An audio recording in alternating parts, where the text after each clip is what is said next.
General secretary Seva Dal. Yeah Niranjan గారు, good evening. Good evening అండి.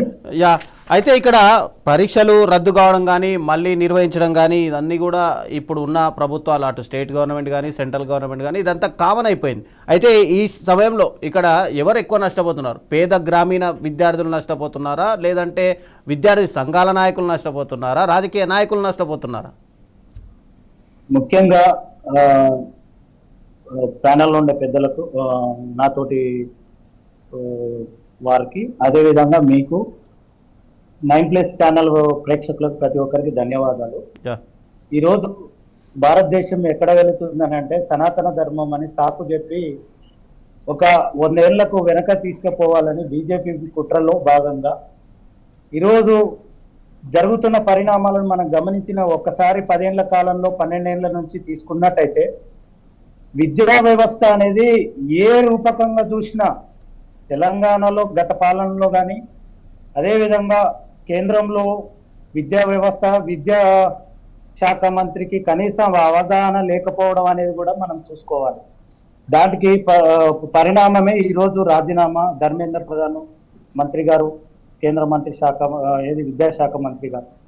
ఎందుకంటే విద్యా వ్యవస్థ నీకు ఆనాడు అంబేద్కర్ గారు, అదేవిధంగా వివేకానంద, ఇట్లా పెద్ద పెద్దలు మహానుభావులు చెప్పింది ఒకటే, అన్నం లేకపోయినా కూడు లేకపోయినా కానీ గూడు లేకపోయినా కానీ చినిగిన చుక్కైనా తొడుక్కో, పుస్తకం కొనుక్కో అని ఒక సామెత చెప్పారు.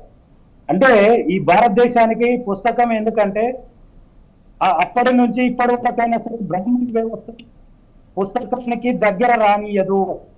అదేవిధంగా ఈరోజు బీజేపీ పార్టీలో ఉండే ప్రతి నాయకుడు 99% కేంద్రంలో ఉండే ప్రతి వ్యవస్థ, ప్రతి శాఖలో 99% బ్రాహ్మణులే ఉన్నారు.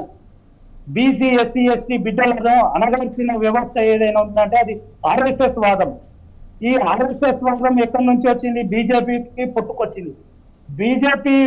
ఆర్ఎస్ఎస్ వాదం నుంచి బీజేపీ పుట్టుకొచ్చింది. బీజేపీ పుట్టుకొచ్చి ఈరోజు 12 ఏళ్ల కాలంలో ఏ ఒక్క శాఖలు తీసుకున్నా విద్యా వ్యవస్థలో ప్రతి రాష్ట్రంలో ఏ ఒక్క యూనివర్సిటీలో తీసుకున్నా కానీ వాళ్ళ యొక్క విధానాలను ఆర్ఎస్ఎస్ 100 ఏళ్ల ముందుకు నడిపించడం కోసం విద్యా వ్యవస్థను కొలాప్స్ చేసి గవర్నర్ వ్యవస్థను తీసుకొచ్చి రాజకీయ నాయకులను చేయడం అనేది మనం చూస్తున్న దానికి తర్కణమే ఈరోజు రాజీనామాకు సిజేపీ కావచ్చు, అదేవిధంగా కేంద్రంలో ప్రతిపక్షాల్లో ఉండే రాహుల్ గాంధీ గారు ప్రయత్నంలో భాగంగానే ఈరోజు రాజీనామా అనేది చెప్పొచ్చు. అదేవిధంగా ప్రతి రాష్ట్రంలో ఆనాడు గాంధీ గాని, నెహ్రూ గాని కలలుగన్న గాంధీ నెహ్రూ కలలుగన్న రాజ్యం తీసుకొచ్చింది కేవలం కాంగ్రెస్ పార్టీ. కాంగ్రెస్ పార్టీ విధానాలు ఈరోజు ప్రతి ఒక్క విద్యార్థి చదువుతున్నామంటే, ఈరోజు దేశంలో ప్రతి విద్యార్థి చదువుతున్నామంటే కేవలం కాంగ్రెస్ యొక్క పుణ్యమే. అదేవిధంగా రాజ్యాంగం తీసుకొచ్చి రాజ్యాంగంలో కూడా విద్యా వ్యవస్థను అమలు చేసింది అంటే కేవలం కాంగ్రెస్ పార్టీ మాత్రమే.